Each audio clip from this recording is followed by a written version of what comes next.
Hello, Assalamu alaikum students. Welcome once again in our physics class, and I hope you all are good and fine. Now we are going to start this class with the topic of anomalous expansion of water. As you know, guys, in previous class we have discussed the topic of volumetric expansion, and also we have also derived the relation between coefficient of volumetric expansion and coefficient of linear expansion. Now we are going to start this class with the topic of anomalous expansion of water. तो बेटा anomalous expansion of water से आज की class हम start करते हैं। Anomalous expansion of water basically water की एक प्रॉपर्टी है, ठीक है, जो किसी और लिक्विड में नहीं है, स्पेशली वाटर की हम बात कर रहे हैं यहाँ पे, ठीक है। तो वाटर की प्रॉपर्टी ये है कि बेटा 4 डिग्री सेंटीग्रेड एक वो टेम्परेचर होता है कि जिसमें वाटर का जो वॉल्यूम होता है वो मिनिमम होता है और उसकी डेंसिटी जो होती है वो क्या होती है बेटा, मैक्सिमम होती है, ठीक है। अब 4 डिग्री सेंटीग्रेड से अगर आप टेम्परेचर बढ़ाना शुरू करें, ठीक है, हीट सप्लाई करना शुरू करें, टेम्परेचर बढ़ाना शुरू करें, तो वाटर जो है वो एक्सपेंड होना शुरू हो जाएगा। और अगर 4 डिग्री सेंटीग्रेड से अगर आप क्या करें, उसका टेम्परेचर और कम करना शुरू करें, ठीक है, उसको कूलिंग जो है वो प्रोवाइड करें, तो क्या होगा, 4 डिग्री सेंटीग्रेड से टेम्परेचर कम होकर अगर 3 डिग्री सेंटीग्रेड या 2 डिग्री सेंटीग्रेड 1 पे आएगा, तो जैसे 4 से कम होना शुरू हो तब भी वाटर एक्सपेंड होना शुरू हो जाएगा, ठीक है। और अगर 4 डिग्री सेंटीग्रेड से टेम्परेचर बढ़ना शुरू हो तब भी वाटर एक्सपेंड होना शुरू हो जाएगा। 4 डिग्री सेंटीग्रेड वो टेम्परेचर है जिस पे वाटर का वॉल्यूम जो होता है वो क्या होता है बेटा, मिनिमम होता है, ठीक है। जब वाटर का वॉल्यूम मिनिमम होगा तो ऑटोमेटिकली डेंसिटी क्या होगी, मैक्सिमम, क्योंकि आपको पता है चैप्टर नंबर 10 के अंदर, ठीक है, पढ़ के आए हैं कि density is a ratio between mass and volume. तो मास और वॉल्यूम का रेशियो बेटे क्या कहलाता है, डेंसिटी कहलाता है। तो वॉल्यूम कहाँ आता है बेटा, डिनोमिनेटर में, ठीक है। डेंसिटी में हमने क्या डिस्कस किया कि मास, ये डेंसिटी का सिंबल है कि मास और वॉल्यूम का रेशियो। तो वॉल्यूम जितना कम होगा, डिनोमिनेटर आपको पता है जितनी वैल्यू डिनोमिनेटर की कम होती है, ठीक है, आंसर फ्रैक्शन का उतना ही ज्यादा आएगा। तो वॉल्यूम जितना ज्यादा कम होगा डेंसिटी उतनी ज्यादा होगी, सही है। तो अब यहां पे बात करते हैं 4 डिग्री सेंटीग्रेड की कि भाई 4 डिग्री सेंटीग्रेड पे किस तरह से वाटर का वॉल्यूम जो है वो सबसे कम होता है।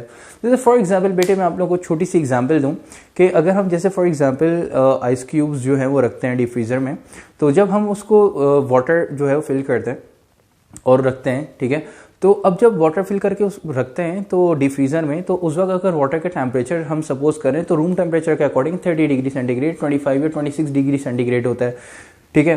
अब ऐसा हिस्सा जब हम डीप फ्रीजर में रखते हैं तो कूलिंग जो है उसको मिलती है और उसका टेम्परेचर जो है वो ड्रॉप होना शुरू हो जाता है। जब टेम्परेचर उसका ड्रॉप होना शुरू होगा, ठीक है, तो वाटर जो है वो क्या होना शुरू हो जाए बेटा, उसके अंदर कॉन्ट्रैक्शन होनी शुरू हो जाती है, सही है। तो 27 डिग्री सेंटीग्रेड अगर फॉर एग्जांपल उसका टेम्परेचर है, तो 27 डिग्री सेंटीग्रेड से जब टेम्परेचर 26 पे पहुंचेगा, 26 से 25 पे आएगा, तो वाटर जो है उसके अंदर कॉन्ट्रैक्शन होना शुरू हो जाएगी, वाटर जो है वो कॉन्ट्रैक्ट होना शुरू हो जाएगा, सही है, मतलब उसका वॉल्यूम जो है वो कम होना शुरू हो जाएगा। अब 25 से फिर 24, 22, इसी तरह 20, 15, 10, तो वाटर क्या होगा बेटा, कॉन्ट्रैक्ट होना ऐसा ऐसा कॉन्ट्रैक्ट होता रहेगा, उसका वॉल्यूम जो है वो कम होता रहेगा। फिर 10 से फिर इसी तरह पहुंचेगा कहाँ पे बेटा, 8 पे, फिर 7, 6, 5, 4, तो 4 डिग्री सेंटीग्रेड पे जब वो पहुंचेगा, तो 4 डिग्री सेंटीग्रेड पे जब वाटर का वॉल्यूम कम होते होते एक ऐसे लेवल पे आ जाता है 4 डिग्री सेंटीग्रेड पे कि इससे ज्यादा वाटर जो है वो कॉन्ट्रैक्ट नहीं होगा, वाटर का वॉल्यूम उससे ज्यादा 4 डिग्री सेंटीग्रेड पे जो वाटर का वॉल्यूम होगा, अब वाटर का वॉल्यूम कम नहीं होगा। फिर 4 डिग्री से अब क्योंकि कूलिंग डिफ्यूजर जो प्रोवाइड कर रहा है और वाटर का जो वॉल्यूम है वो कम हो रहा है और टेम्परेचर जो है वो भी कम हो रहा है, ड्रॉप हो रहा है, तो 4 डिग्री सेंटीग्रेड के बाद टेम्परेचर क्या रुक जाएगा, यहाँ पे नहीं, कूलिंग तो उसको मिल रही है। 4 डिग्री सेंटीग्रेड से जैसे ही टेम्परेचर ड्रॉप होके 3 डिग्री सेंटीग्रेड पे आएगा, 2 डिग्री सेंटीग्रेड पे आएगा, तो 4 डिग्री सेंटीग्रेड के बाद अब वॉल्यूम दोबारा से जो है वो उसका बढ़ना शुरू हो जाएगा, वाटर एक्सपेंड होना शुरू हो जाएगा, ठीक है। तो 4 डिग्री सेंटीग्रेड के बाद जब 3 पे पहुंचेगा तो वॉल्यूम कम होते हुए आ रहा था, 27 डिग्री सेंटीग्रेड जब टेम्परेचर था, तो वॉल्यूम 27 डिग्री सेंटीग्रेड से जैसे ही टेम्परेचर 27 डिग्री सेंटीग्रेड से 26 डिग्री सेंटीग्रेड पे पहुंचा, 26 डिग्री सेंटीग्रेड से 25 पे पहुंचा, तो वॉल्यूम जो है बेटा क्या हो रहा है, कम हो रहा है। होते होते जैसे ही टेम्परेचर 4 डिग्री सेंटीग्रेड पे आया तो वॉल्यूम कम होते होते 4 डिग्री सेंटीग्रेड पे वॉल्यूम जो है उसका कम हुआ, तो 4 से टेम्परेचर जैसे ही 3 पे आया, 3 डिग्री सेंटीग्रेड पे, अब वॉल्यूम कम नहीं होगा, वाटर का वॉल्यूम क्या हो जाएगा बेटा, एक्सपेंड होना शुरू हो जाएगा, वॉल्यूम बढ़ना शुरू हो जाएगा, ठीक है। 3 से 2 पे तो वॉल्यूम और बढ़ जाएगा, 2 से 1 पे तो वॉल्यूम और बढ़ेगा, फिर 0 डिग्री सेंटीग्रेड पे आपके पास पूरी आइस बन जाएगी, ठीक है, फ्रीजिंग पॉइंट होता है आपको पता है। तो 0 डिग्री सेंटीग्रेड के बाद -1 पे तो कूलिंग उसको मिलती रहेगी, टेम्परेचर उसका ड्रॉप होता रहेगा, लेकिन 4 डिग्री सेंटीग्रेड के बाद अब वॉल्यूम उसका एक्सपेंड होना शुरू हो जाएगा। जब भी आप देखते हैं, जब भी हम आइस क्यूब जब निकालते हैं, जब वो फ्रीज हो जाते हैं, तो हमें थोड़ा सा जो है उसको थोड़ी देर बाहर रखना पड़ता है, क्योंकि वो इतने ज्यादा वॉल्यूम एक्सपेंड हो चुका होता है। क्योंकि टेम्परेचर जैसे जैसे ड्रॉप होता रहेगा, वॉल्यूम एक्सपेंड होना, वॉल्यूम बढ़ता रहेगा, एक्सपेंड होता रहेगा। इसी वजह से आपने सुना होगा या ऑब्जर्व किया होगा कि हम भी जब भी डिफ्यूजर में कोई गिलास की बॉटल या गिलास में वाटर जो फिल करके नहीं रखते, क्योंकि गिलास की जो इलास्टिसिटी वो इतनी नहीं है। ठीक है, जब गिलास की इलास्टिसिटी इतनी नहीं है तो वाटर जब टेम्परेचर ड्रॉप होते होते 4 डिग्री सेंटीग्रेड से आएगा 3 2 1 0 पे, फिर -1 -2 -3 पे, जब वो फ्रीजिंग पॉइंट आएगा तो फ्रीजिंग पॉइंट के बाद भी टेम्परेचर बढ़ता रहता है। ठीक है, टेम्परेचर कम होता रहता है और वॉल्यूम एक्सपेंड होता रहता है। जब वॉल्यूम एक्सपेंड होगा वाटर का तो गिलास क्या हो जाएगा बेटा, ब्रेक हो जाएगा। इसी वजह से गिलास की कोई बॉटल डीप फ्रीजर में नहीं रखते कि टेम्परेचर जब ड्रॉप होता है, ठीक है, टेम्परेचर जब कम होता है, फ्रीजिंग पॉइंट के बाद भी टेम्परेचर कम होता है, तो वॉल्यूम 4 डिग्री सेंटीग्रेड के बाद क्या होता है, दोबारा बढ़ना शुरू हो जाता है। ठीक है, तो जैसे जैसे 4 डिग्री सेंटीग्रेड के बाद टेम्परेचर कम होता रहेगा, वॉल्यूम एक्सपेंड होगा। तो ग्लास की बॉटल अगर हम रखेंगे तो फ्रीजिंग पॉइंट के बाद जब वो फ्रीज हो जाएगी, तो उसके बाद जब वॉल्यूम एक्सपेंड होगा तो और मजीद, तो इतनी इलास्टिसिटी बॉटल की होती नहीं है, तो क्या हो जाएगी बेटा ग्लास की, क्योंकि उसकी वाटर की स्पेस चाहिए, वाटर के मॉलिक्यूल्स जो है उनको स्पेस चाहिए। ठीक है, तो अब क्या होता है कि वो गिलास की बोतल ब्रेक हो जाती है, गिलास के अंदर अगर पानी रखा हुआ है तो गिलास ब्रेक हो जाता है। ठीक है, तो इस वजह से गिलास की बॉटल्स जो है ये गिलास के अंदर जो है वाटर फिल करके हम डीप फ्रीजर में नहीं रखते हैं। ठीक है, ज़्यादा देर के लिए।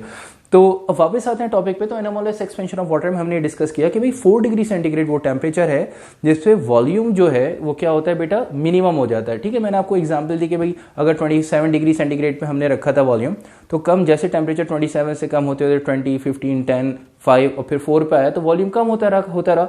4 डिग्री सेंटीग्रेड पे जो उसका वॉल्यूम होगा अब इससे ज्यादा कम नहीं होगा।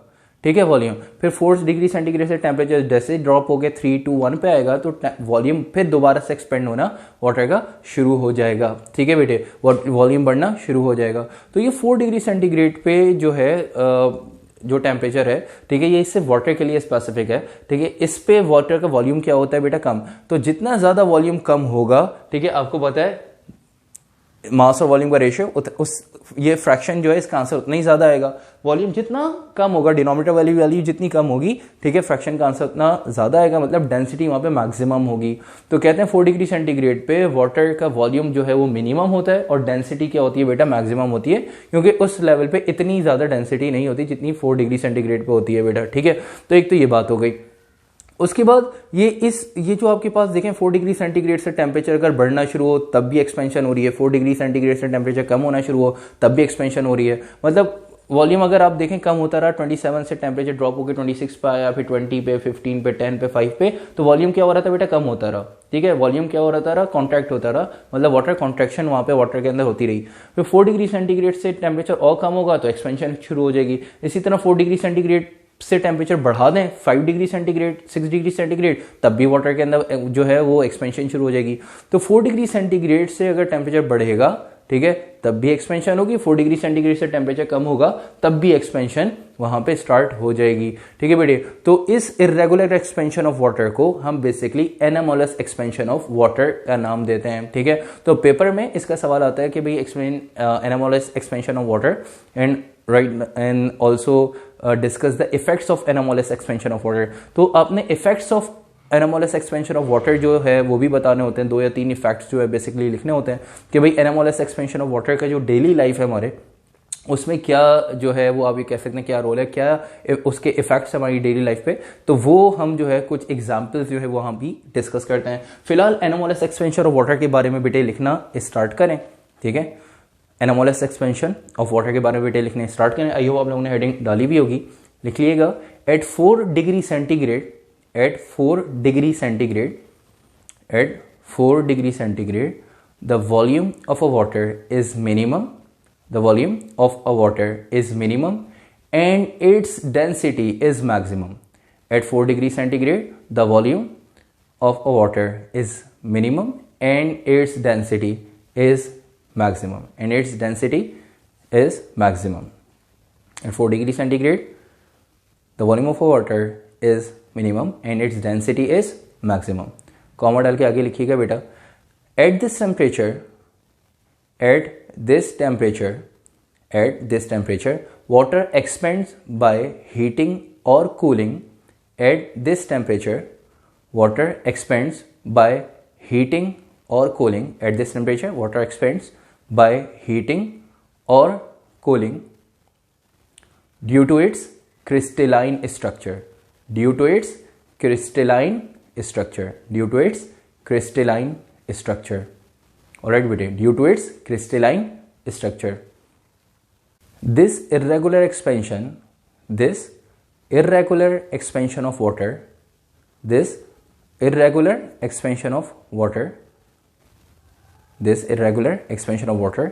is known as anomalous expansion of water. This irregular expansion of water is known as anomalous expansion of water. This irregular expansion of water is known as anomalous expansion of water. ठीक है बेटे, उसके बाद hint डाल देगा effects of anomalous expansion of water. ठीक है बेटे, हिंट डाल देनी है।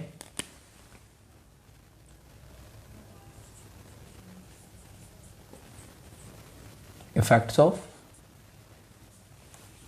anomalous expansion of water.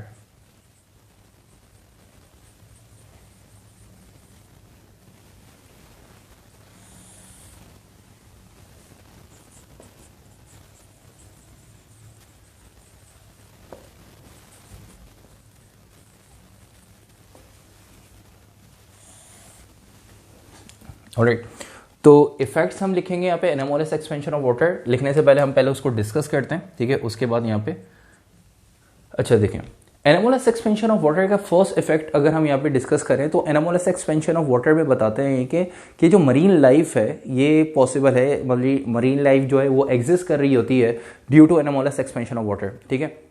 अच्छा देखें, 4 डिग्री सेंटीग्रेड पे मैंने बताया कि वॉल्यूम क्या हो जाता है बेटा, मिनिमम, ठीक है। और इससे ज़्यादा कॉन्ट्रैक्शन होती नहीं है। इससे ज़्यादा अगर हम टेम्परेचर बढ़ाएंगे, कम करेंगे, हीट सप्लाई करेंगे या कूलिंग प्रोवाइड करेंगे तो वाटर के अंदर क्या होगी, एक्सपेंशन। तो ये आपके पास इरेगुलर एक्सपेंशन की वजह से होता क्या है कि जब कुछ हमारे पास कुछ ऐसे सी एरियाज में, ठीक है, जहाँ पे टेम्परेचर जो है वो बहुत ज़्यादा ड्रॉप होता है, तो बहुत ज़्यादा ड्रॉप होता है, तो कुछ एरियाज में जहाँ पे टेम्परेचर माइनस में जा रहा होता है, तो वहाँ पे अगर आपने कभी सुना हो कि भाई समंदर जो है, ठीक है, हमारे जो सी हैं वो भी क्या होते हैं, फ्रीज हो जाते हैं, ठीक है। तो बेसिकली जब सी फ्रीज होते हैं वो एक्चुअली होता ही है कि सी की जो अपर लेयर होती है वो बेसिकली क्या होती है बेटा, फ्रीज हो जाती है। जब वो फ्रीज होती है तो लेकिन नीचे जो है अगर आप देखें सी के अंदर जो टेम्परेचर वो क्या होता है, वो ज़्यादा होता है, ठीक है। अगर ऊपर टेम्परेचर आपके पास माइनस में है, -8 है, तो नीचे टेम्परेचर ऐसा ऐसा जाएंगे तो क्या होगा, टेम्परेचर बढ़ता रहेगा, मतलब -4 और नीचे जाएंगे तो -2 और नीचे जाएंगे तो आपके पास -1, 0, 1, 2, 3, 4, मतलब जैसे जैसे अगर ऊपर आपके पास अपर लेयर जो है वो फ्रीज हो गई तो नीचे आपके पास क्या होता है बेटा, मरीन लाइफ पॉसिबल होती है। मतलब नीचे जितना सी के नीचे जाते रहेंगे, जितना अंदर उसकी डेप्थ में जाते रहेंगे, ठीक है, सी में, तो उतना ही टेम्परेचर जो है वो क्या होता रहेगा बेटा, इंक्रीज होता रहेगा। जब टेम्परेचर और ज़्यादा डेप्थ में जाएंगे तो टेम्परेचर और ज़्यादा इंक्रीज होगा। तो मतलब नीचे अगर आप देखें लोअर सी पे तो टेम्परेचर इतना ज़्यादा नहीं होता वहाँ पे। जितने भी अगर आप देखें, जितने भी आपके पास जो भी फिशेस जो भी होती हैं, जितनी भी फिशेस होती हैं वो सारी जो है वो डेप्थ में चली जाती हैं, ठीक है। जब ये टेम्परेचर बहुत ज़्यादा इंक्रीज हो जाता है, ठीक है, मतलब बहुत ज़्यादा टेम्परेचर ड्रॉप हो जाता है, ठीक है, तो जितना ज़्यादा टेम्परेचर ड्रॉप होगा फिर वहाँ पे जो आपके पास सी पे जो लेयर आ जाती है, आप ये कह सकते हैं आइस की, जिसकी वजह से जो है वो आप देखते हैं कि आपको फ्रीज नज़र आ रहा होता है सी, ठीक है। लेकिन वहाँ पे क्या होता है, अगर उसकी डेप्थ में जाएँ क्योंकि सी के डेप्थ में, तो वहाँ पे टेम्परेचर इंक्रीज होता है, इतना ज़्यादा वहाँ पे टेम्परेचर नहीं होता, ठीक है। टेम्परेचर होता है, इंक्रीज होता है, लेकिन as compare to upper layer, ठीक है, लोअर सी में इतना टेम्परेचर नहीं होता। टेम्परेचर जैसे जैसे सी की डेप्थ में जाते रहेंगे टेम्परेचर क्या होता रहेगा बेटा, इंक्रीज होता रहेगा। जैसे टेम्परेचर इंक्रीज होता रहेगा तो आप देखेंगे नीचे जितनी भी फिशेज होती हैं वो सब जो है वो लोअर सी पे चली जाती हैं और वहाँ पे जो है वो लाइफ पॉसिबल है। तो बेसिकली ये एनामोलस एक्सपेंशन ऑफ वाटर का फर्स्ट जो है वो इफेक्ट है, ठीक है। एक डेली लाइफ में तो आप फर्स्ट इफेक्ट में लिखना स्टार्ट करें कि फर्स्ट इफेक्ट लिख लीजिएगा कि existence of marine life, existence of marine life is possible, existence of marine life is possible is due to the existence of marine life is possible due to the anomalous expansion of water. Existence of marine life is possible due to the anomalous expansion of water. Due to the anomalous expansion of water. Full stop. Second effect पे आते हैं. तो second effect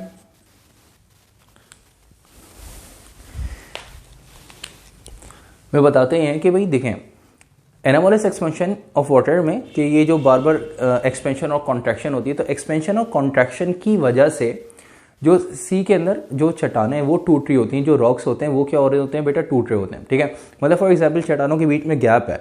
अब उस gap में अगर for example water आ जाता है, ठीक है, और एनामोलस एक्सपेंशन ऑफ वाटर मतलब टेम्परेचर बहुत ज़्यादा वहाँ पर ड्रॉप हो जाता है, तो वहाँ पर टेम्परेचर जब ड्रॉप होगा तो 4 डिग्री सेंटीग्रेड से टेम्परेचर और जब लोअर जाएगा तो उससे होगा क्या, वहाँ पे फिर एक्सपेंशन स्टार्ट होगी. जब एक्सपेंशन स्टार्ट होगी तो होता क्या है कि उनके बिटवीन, ठीक है, जो रॉक्स हैं उनके बिटवीन क्या होता है बेटा, क्रैक्स पड़ जाते हैं, वो ब्रेक हो जाते हैं.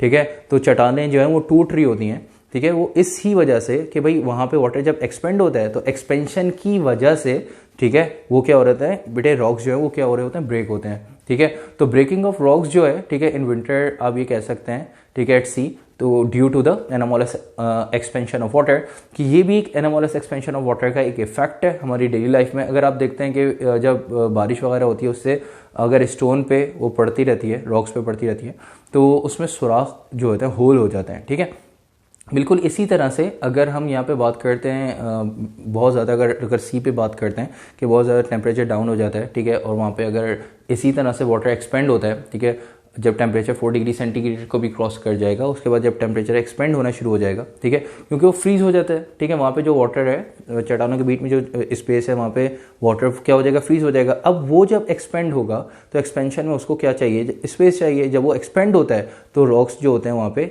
चट्टानें जो होते हैं, वो चट्टानें जो होती हैं वो क्या हो रही होती है बेटा, ब्रेक हो रही होती हैं. ठीक है, तो सेकेंड इफेक्ट में आप लिख लीजिएगा, the breaking of rocks at sea is due to the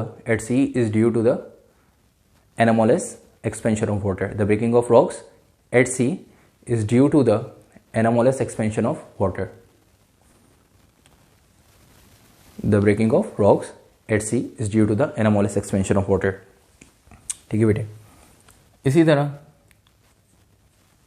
third effect की अगर हम बात करें तो थर्ड इफेक्ट में आप यहाँ पे बात करते हैं, कहते हैं कि द बस्टिंग ऑफ पाइपलाइंस. जो पाइपलाइन जो होती हैं वो भी जो है, वो जो पाइपलाइंस होती हैं, वाटर की जो पाइपलाइंस होती हैं, ठीक है, पानी की पाइपलाइंस जो होती हैं वो क्या होती हैं, बस्ट हो जाती हैं. ठीक है, ब्रेक हो जाती हैं, फट जाती हैं.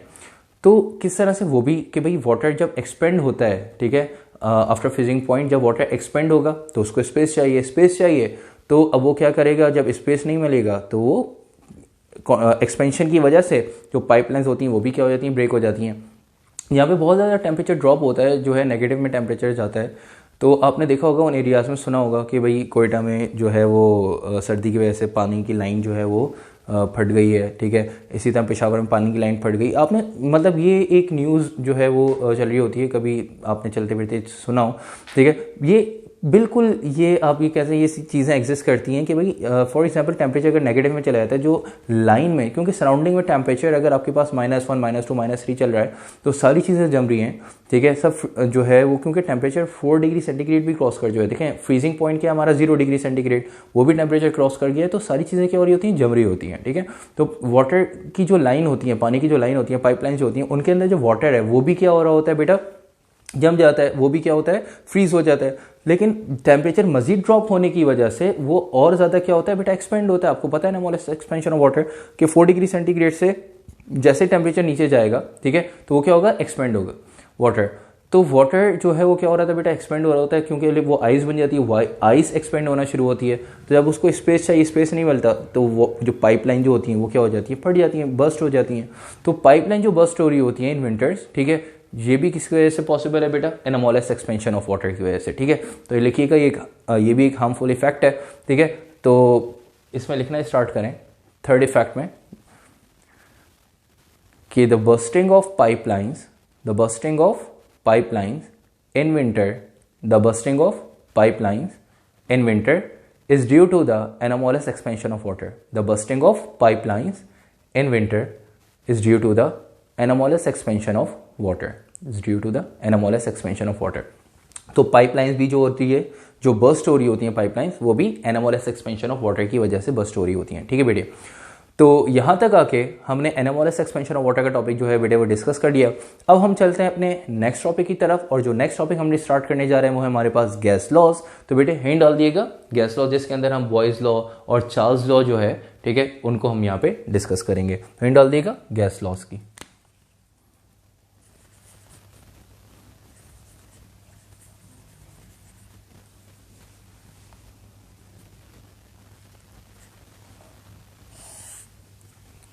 ठीक है बेटा, तो गैस लॉज में हम उन लॉज को हम बेसिकली डिस्कस करते हैं जिसके जो कि गैस की फिजिकल प्रॉपर्टीज को जो है, जिनके अंदर हम फिजिकल प्रॉपर्टीज को गैस की स्टडी करते हैं। ठीक है, तो उन लॉज को बेसिकली हम यहाँ पे गैस लॉज का नाम दे रहे हैं, जिसमें आपके पास बॉयज लॉ है, चार्ल्स लॉ है। ठीक है, तो गैस लॉज के हिंट डालें और इसमें बस एक लाइन में लिख लीजिएगा कि ऑल ऑफ दोज लॉज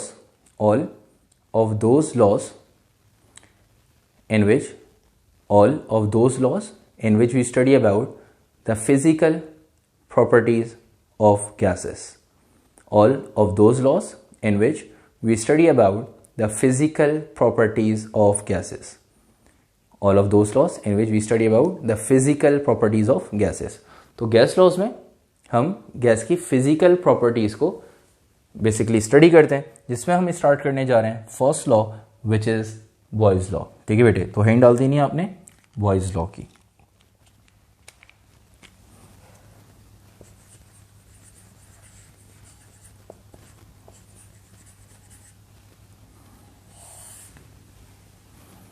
अच्छा बेटा, तो बॉयज लॉ की अगर हम बात करें तो बॉयज लॉ हम सबसे पहले इसके इंट्रोडक्शन से स्टार्ट करेंगे।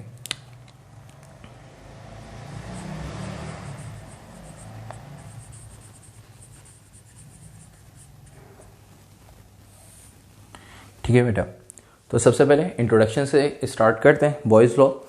तो इंट्रोडक्शन में हम सिर्फ ये डिस्कस करते हैं कि बॉयज लॉ जो है वो किसने जो है वो दिया, और किसने जो है वो बॉयज लॉ की स्टेटमेंट जो है बताई, और किसने इसमें वर्क किया। तो बताया जाता है बेटा 1862 में रॉबर्ट बॉयज एक साइंटिस्ट थे, जिन्होंने सबसे पहले एक रिलेशन ये बताया कि वॉल्यूम और प्रेशर के बारे में। ठीक है, अब वो रिलेशन क्या है वो हम फर्दर डिस्कस करते हैं। तो वॉल्यूम और प्रेशर के बारे में बताया, अगर टेम्परेचर कांस्टेंट हो तो उन्होंने बताया कि वॉल्यूम और प्रेशर दोनों एक दूसरे से क्या है बेटा, इनवर्सली प्रोपोर्शनल है। ठीक है, कि जितना ज़्यादा प्रेशर अप्लाई करेंगे वॉल्यूम उतना ज़्यादा कम हो जाएगा, जितना ज़्यादा प्रेशर रिलीज करेंगे, प्रेशर कम करेंगे, वॉल्यूम इंक्रीज हो जाएगा। ठीक है, तो वॉल्यूम और प्रेशर एक दूसरे से बेटे क्या है, इनवर्सली प्रोपोर्शनल है। ये जो है रॉबर्ट बॉयल ने 1862 में ये रिलेशन बताया। लेकिन ये कब एप्लीकेबल है, जब टेम्परेचर आपके पास क्या हो, कांस्टेंट हो। उन्होंने बताया कि अगर टेम्परेचर कांस्टेंट होगा तो प्रेशर एंड वॉल्यूम एक दूसरे से बेटे क्या है, इनवर्सली प्रोपोर्शनल है, उनके बिटवीन इनवर्स प्रोपोर्शन का रिलेशन है। ठीक है, और ये इन्होंने कब स्टेटमेंट दी, 1862 में। तो सबसे पहले इंट्रोडक्शन में लिखिएगा इन 1862 इंट्रोडक्शन लिखना स्टार्ट करें बॉयज लॉ का। In 1862 Robert Boyle gave a relationship between In 1862, Robert Boyle gave a relationship between volume and pressure at constant temperature. In 1862, Robert Boyle gave a relationship between volume and pressure at constant temperature. ठीक है, उन्होंने बताया कि भाई कि pressure और volume का relation दिया। ठीक है, टेम्परेचर अगर क्या हो, कांस्टेंट। अब वो रिलेशन क्या है, जैसा भी हमने डिस्कस किया। चलते हैं बॉयज लॉ की स्टेटमेंट लिखते हैं।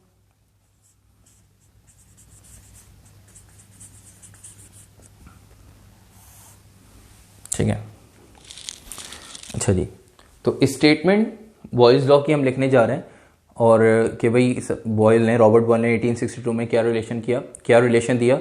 तो वो रिलेशन मतलब क्या स्टेटमेंट दी। ठीक है, अपनी स्टेटमेंट में उन्होंने रिलेशन बताया, तो हम वो स्टेटमेंट लिखने जा रहे हैं। तो बेटा आप लोग भी स्टेटमेंट कहीं डालें। तो जब बॉयज लॉ आपके पास लिखने के लिए आएगा कि भाई स्टेट जो है बॉयज लॉ, तो आपने जो है वो उसकी स्टेटमेंट लिखनी होगी, ठीक है। तो इंट्रोडक्शन आपके पास एमसीक्यू में आ सकता है, तो लेकिन अगर आपके पास स्टेटमेंट अगर लिखने के लिए है बॉयज़ लॉ की, तो आपने ये स्टेटमेंट लिखनी है। तो स्टेटमेंट बेटे लिखने स्टार्ट करें। स्टेटमेंट लिखने से पहले हम दोबारा डिस्कस कर लेते हैं कि क्या रिलेशन दिया था। बॉयज़ लॉ ने बताया कि अगर टेम्परेचर कॉन्स्टेंट हो, बॉयज़ लॉ में रॉबर्ट बॉयल ने क्या बताया बेटा कि अगर टेम्परेचर कॉन्स्टेंट हो तो वॉल्यूम और प्रेशर एक दूसरे से इनवर्सली प्रोपोर्शनल है, कि जितना ज़्यादा प्रेशर अप्लाई करेंगे वॉल्यूम कम हो जाएगा, जितना प्रेशर रिलीज करेंगे वॉल्यूम क्या हो जाएगा बेटा, इंक्रीज हो जाएगा। तो स्टेटमेंट में लिखना स्टार्ट करें। For a given mass of a gas, for a given mass of a gas, for a given mass of a gas, volume and pressure are inversely proportional to each other. For a given mass of a gas, volume and pressure are inversely proportional to each other at constant temperature. Volume and pressure are inversely proportional to each other at constant temperature. At constant temperature. ठीक है बेटा। Statement के बाद अब चलते हैं हम इसकी बनाते हैं डायग्राम डिस्कस करते हैं कि किस तरह से वॉल्यूम और प्रेशर एक दूसरे से इनवर्सली प्रोपोर्शनल है, ठीक है। डायग्राम के बाद फिर हम इसका मैथमेटिकल रिलेशन जो है बेसिकली ड्राइव करेंगे, ठीक है बेटे। तो अब यहाँ पे हम इसकी डायग्राम बनाने जा रहे हैं।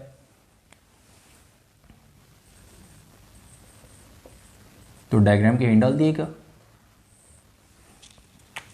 और डायग्राम देखिएगा बेटा।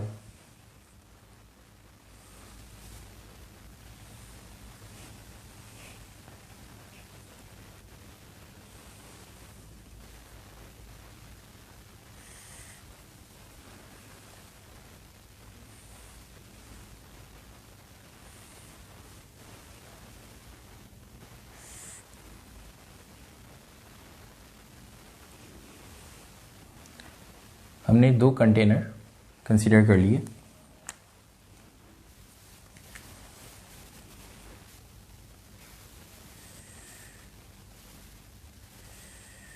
ये पिस्टन बेटा लगी हुई है, पिस्टन फिट हुई हुई है और ये मूवेबल पिस्टन है, ठीक है। और इस कंटेनर के अंदर आइडियल गैस फिल हुई हुई है बेटे,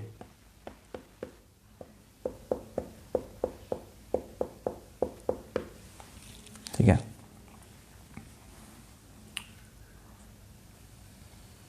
इनिशियल स्टेट पे जो इसका वॉल्यूम है वो क्या है बेटा, V1, और जो टेम्परेचर है वो कांस्टेंट है T, और प्रेशर क्या है बेटा, P1, सही है। ये इसकी क्या है, इनिशियल स्टेट।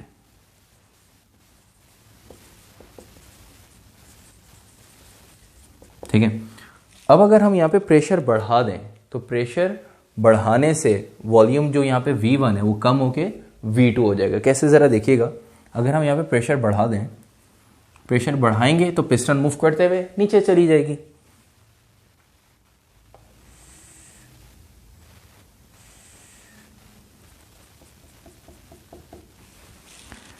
आपने प्रेशर बढ़ाया, जो पहले प्रेशर P1 था, प्रेशर आपने डबल कर दिया, प्रेशर बढ़ के क्या हो गया बेटा, P2। तो प्रेशर बढ़ा तो वॉल्यूम भी क्या हो जाएगा बेटा,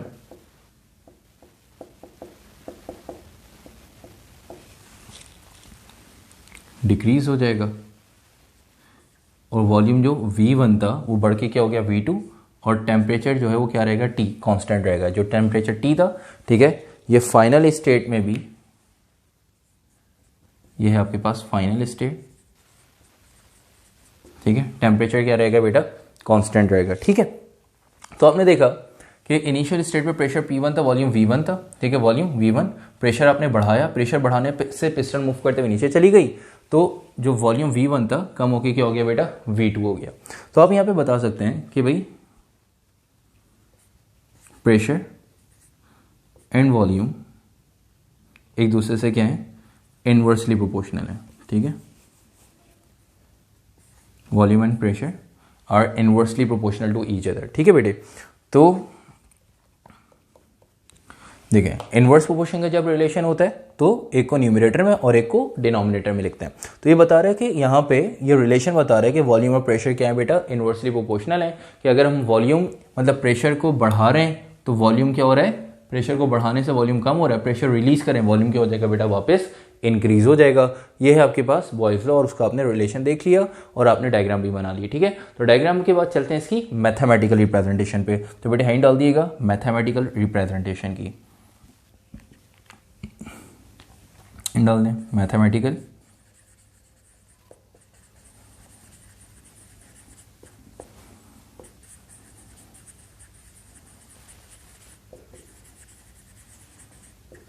रिप्रेजेंटेशन। अच्छा जी, मैथमेटिकल रिप्रेजेंटेशन की बात करें तो हम सबसे पहले रेफरेंस देंगे कि अकॉर्डिंग टू द स्टेटमेंट, ठीक है बेटा, स्टेटमेंट में क्या लिखा, स्टेटमेंट में लिखा कि volume and pressure are inversely proportional, ठीक है, टू ईच अदर। तो वॉल्यूम एंड प्रेशर जो है दोनों एक दूसरे से इनवर्सली प्रोपोर्शनल है। फिर आपको पता है जब प्रोपोर्शनैलिटी का साइन हम हटाते हैं तो क्या लगाते हैं बेटा, इक्वल्स टू और कांस्टेंट लगाते हैं। ठीक है, जब प्रोपोर्शनैलिटी का साइन हटाएंगे तो इक्वल्स टू और कांस्टेंट लगाएंगे। तो रिलेशन कुछ इस तरह से बन जाएगा कि v इक्वल्स टू कांस्टेंट, ठीक है, 1/p। फिर p नीचे आपके पास यहाँ पे क्या हो रहा है बेटा, डिवाइड, दूसरी तरफ आके क्या हो जाएगा, मल्टीप्लाई। तो p नीचे डिवाइड हो रहा है, दूसरी तरफ आके मल्टीप्लाई हो जाएगा। तो हम यहाँ पे रिलेशन बना लेंगे कि पी वी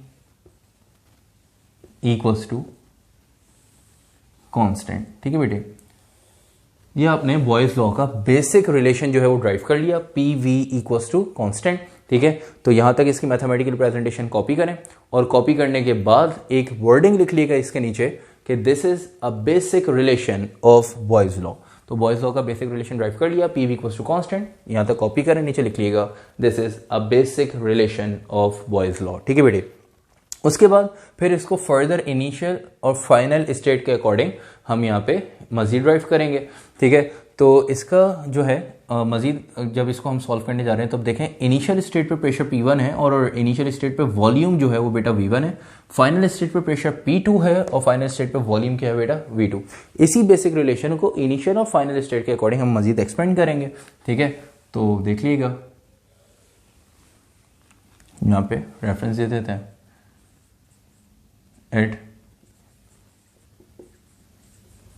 initial state, यहाँ पे at final state, तो इनिशियल स्टेट पे रिलेशन क्या बन जाएगा बेटा, इनिशियल स्टेट पे प्रेशर P1 है, वॉल्यूम V1, तो P1 V1 equals to constant. ठीक है, फाइनल स्टेट पे प्रेशर P2 है, आप देख सकते हैं फाइनल स्टेट पे प्रेशर P2 है और वॉल्यूम क्या बेटा V2, तो रिलेशन क्या बन जाएगा P2 V2 equals to constant. ठीक है, अब इन दोनों रिलेशन को, ये हमने इनिशियल और फाइनल स्टेट का जो रिलेशन बनाए, ठीक है, इनको क्या कर देंगे बेटा, कंपेयर करा देंगे। ठीक है, तो यहाँ पे वर्डिंग लिख लेंगे बाय कंपेयरिंग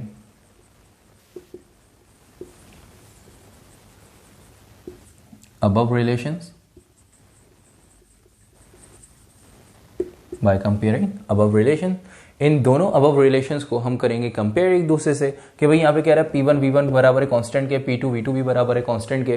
ठीक है, तो ये आपके पास जो दो इक्वेशन बनी हुई है तो दोनों की राइट हैंड साइड देखें सेम है, मतलब P1 V1 भी कांस्टेंट है, P2 V2 भी कांस्टेंट है। तो इसका मतलब जब P1 V1 भी कांस्टेंट के बराबर, P2 V2 भी कांस्टेंट के बराबर है, तो P1 V1 किसके बराबर हो जाएगा बेटा, P2 V2 के। जब इनको कंपेयर कराएंगे तो कंपेयर करा के रिलेशन बन जाएगा P1 V1 equals to P2 V2। ठीक है, और ये आपके पास फाइनल कंबाइंड रिलेशन आ गया बॉयज लॉ का। ठीक है, तो इनिशियल और फाइनल स्टेट का कंबाइंड रिलेशन आ गया P1 V1 equals to P2 V2। यहां तक कॉपी करें और कॉपी करने के बाद लिख लीजिएगा this is a combined relation of Boyle's law, this is a combined relation of Boyle's law P1 V1 equals to P2 V2। अब चलते हैं बॉयज लॉ की ग्राफिकल रिप्रेजेंटेशन की तरफ। तो हैंड डाल दिएगा ग्राफिकल रिप्रेजेंटेशन की।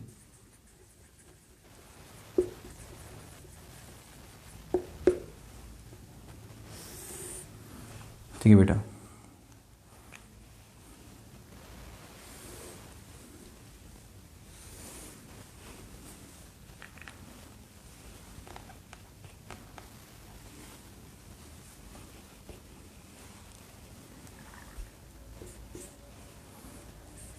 ठीक है, अच्छा जी, ग्राफिकल रिप्रेजेंटेशन में हम यहाँ पे इसकी पीवी डायग्राम मतलब प्रेशर और वॉल्यूम का रिलेशन यहाँ पे बता रहे हैं ग्राफिकल रिप्रेजेंटेशन में।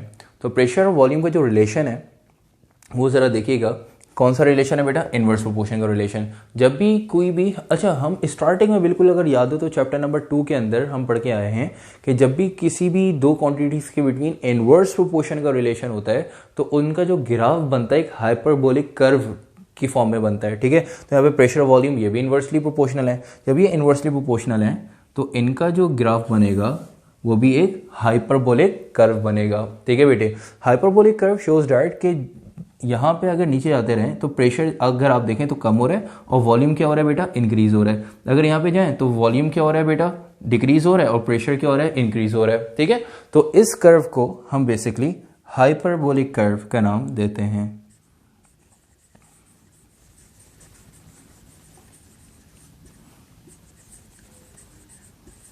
Hyperbolic curve. ठीक है बेटे, तो हाइपरबोलिक कर्व, ठीक है, ये हम ये कह सकते हैं कि ये हाइपरबोला है, हाइपरबोला भी कह सकते हैं, हाइपरबोलिक कर्व भी कह सकते हैं। ठीक है, तो एमसीक्यू के लिए याद रखिएगा कि दो अगर क्वांटिटीज इनवर्सली प्रोपोर्शनल है तो उनके बिटवीन जो ग्राफ बनता है, ठीक है, वो हाइपरबोलिक कर्व या हाइपरबोला कहलाता है।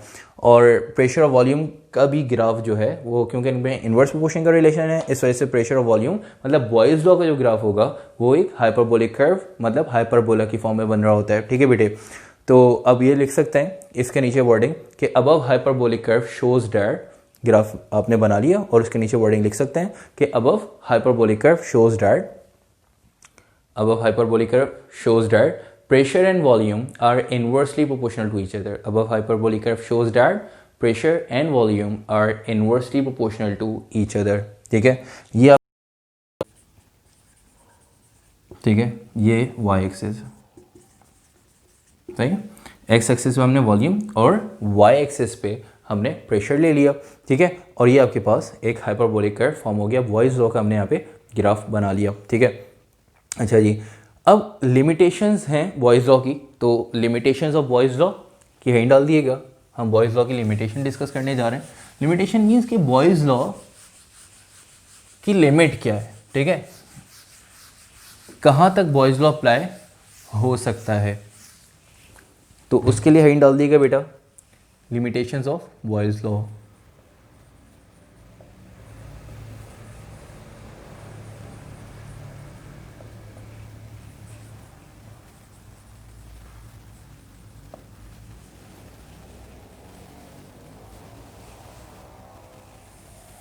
ठीक है बेटा, limitations of boys law.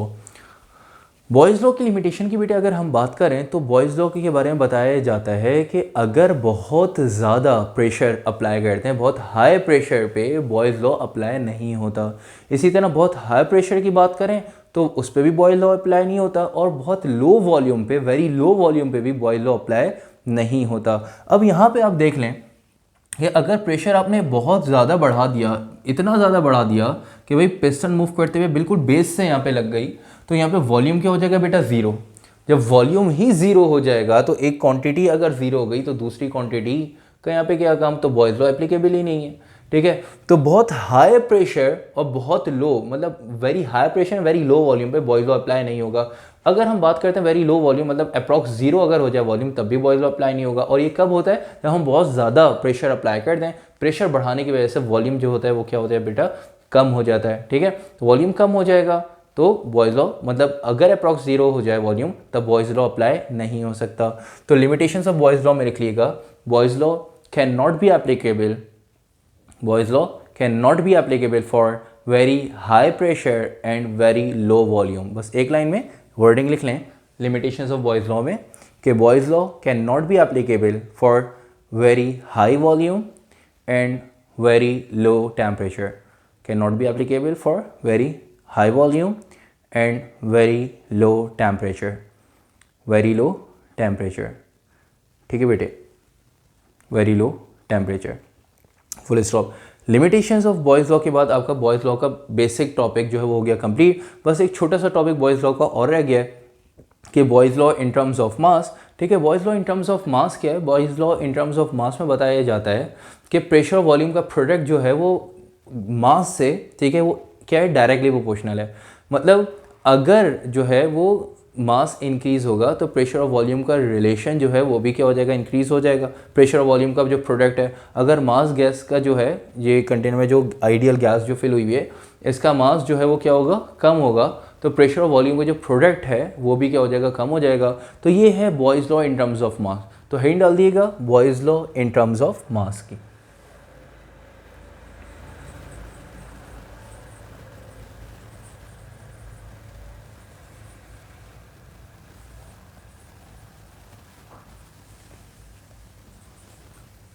Boyle's law in terms of mass।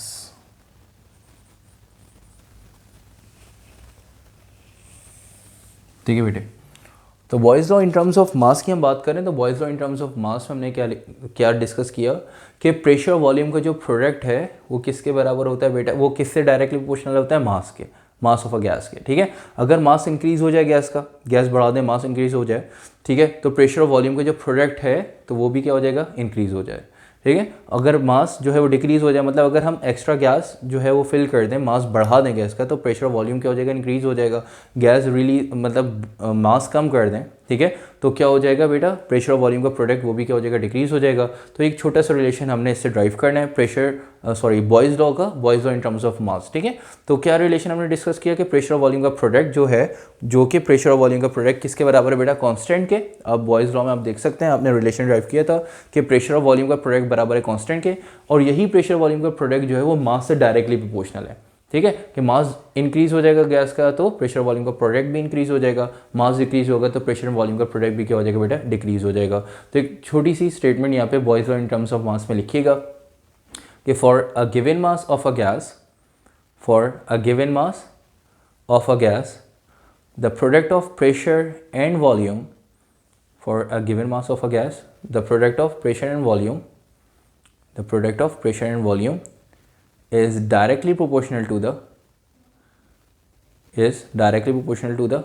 mass of a gas, is directly proportional to the mass of a gas, is directly proportional to the mass of a gas, but temperature remains constant, but temperature remains constant, but temperature remains constant। ठीक है, the product of pressure and volume is directly proportional to the mass of a gas, but temperature remains constant, but temperature remains constant। ठीक है बेटे, अब इसकी mathematical representation देखिएगा, तो mathematical representation क्या डालेंगे,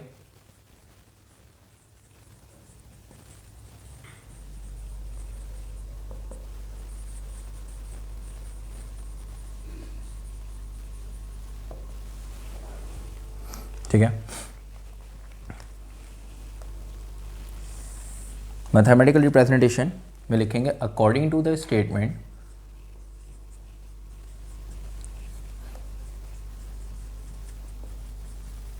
ठीक है, Boyle's law in terms of mass की जो स्टेटमेंट लिखी है उसमें आपने लिखा कि भाई product of pressure and volume is directly proportional to the mass of a gas. ठीक है, अब आपको पता है जब प्रोपोर्शनैलिटी का हम साइन हटाते हैं तो इक्वल्स टू और कांस्टेंट आता है। ठीक है, तो P V equals to constant into mass. Mass यहाँ पे क्या हो रहा है बेटा, मल्टीप्लाई, दूसरी तरफ जाके क्या हो जाएगा, डिवाइड। ठीक है,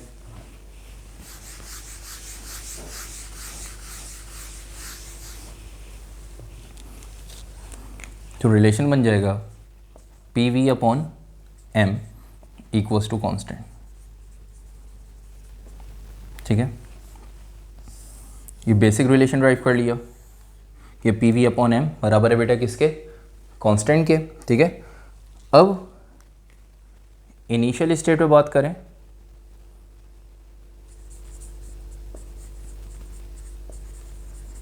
एट इनिशियल स्टेट, ठीक है, एंड एट फाइनल स्टेट।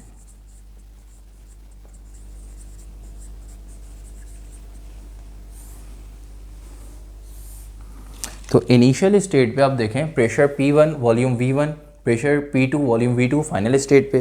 तो बेटा यहाँ पे प्रेशर P1 वॉल्यूम V1 तो मास क्या होगा M1, ठीक है। फाइनल स्टेट पे प्रेशर P2 वॉल्यूम V2, मास क्या होगा बेटा M2, सही है। तो रिलेशन क्या बन जाएगा इनिशियल स्टेट पे P1 V1 अपॉन M1 बराबर है किसके बेटा कांस्टेंट के। फाइनल स्टेट पे P2 V2 अपॉन M2 बराबर है किसके बेटा कांस्टेंट के। फिर क्या करना है, बिल्कुल उसी तरह जैसे हमने ये रिलेशन कंपेयर कराया था, इन्हीं दोनों रिलेशन को कंपेयर कराएंगे।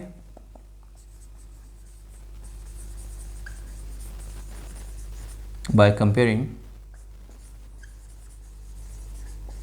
Above relations. जब इनको कंपेयर कराएंगे तो कंपेयर करा के P1 V1 upon M1 constant के बराबर, P2 V2 अपॉन M2 ये भी कांस्टेंट के बराबर। जब इनको कंपेयर कराएंगे तो रिलेशन बन जाएगा P1 V1 अपॉन M1 बराबर है बेटा P2 V2 अपॉन M2, ठीक है बेटे। यहाँ तक आके आपने boys law in terms of मास का रिलेशन ड्राइव कर लिया, ठीक है बेटे। तो यहाँ तक आके बॉयज़ लॉ का टॉपिक बेटे हो गया कंप्लीट। इसके बाद हम स्टार्ट करेंगे चार्ल्स लॉ का टॉपिक, और चार्ल्स लॉ का टॉपिक बेटे हम स्टार्ट करेंगे इंशाल्लाह नेक्स्ट क्लास पे, ठीक है। और अगर आज की क्लास में अगर आप लोगों ने देखा कि हमने पूरा बॉयज़ लॉ का टॉपिक जो है कंप्लीट किया, अगर आपने काम कॉपी नहीं किया तो जल्दी से स्क्रीनशॉट ले लें, ठीक है। तो उसके बाद इसको आप आराम से कॉपी करिएगा। अगर कोई भी कन्फ्यूजन हो तो पूछेगा, साथ साथ काम किया करें। अगर कोई कन्फ्यूजन हो तो पूछा करें बेटे, ठीक है। तो भाई इंशाल्लाह नेक्स्ट क्लास में मुलाकात होती है। तो नेक्स्ट क्लास में हम चार्ल्स लॉ जो है वो स्टार्ट करते हैं टॉपिक, चार्ल्स लॉ का टॉपिक स्टार्ट करते हैं, चार्ल्स लॉ को डिस्कस करते हैं। फिर हम उसके बाद चलेंगे जर्नल गैस इक्वेशन पे, कि journal gas equation boys law Charles law with the help of boys law and Charles law, ठीक है। हम एक रिलेशन जो है वो ड्राइव करेंगे जिसमें हम वॉल्यूम प्रेशर और टेम्परेचर को एक ही वक्त में जो है वो डिस्कस कर सकते हैं, एक ही वक्त में स्टडी कर सकते हैं, एक ही वक्त में उनके अंदर वेरिएशन जो है वो चेक कर सकते हैं, ठीक है बेटे। तो उसके बाद फिर हम जो है नेक्स्ट टॉपिक पे चलेंगे, स्पेसिफिक हीट कैपेसिटी। ये कुछ टॉपिक्स हैं, इंशाल्लाह इनको फर्दर क्लासेस में जो है वो डिस्कस करते हैं, और फिर हम इस चैप्टर के न्यूमेरिकल डिस्कस करेंगे। तो इंशाल्लाह नेक्स्ट क्लास में मुलाकात होती है चार्ल्स लॉ के साथ। तब तक के लिए अपना ख्याल रखिएगा। अल्लाह हाफिज़।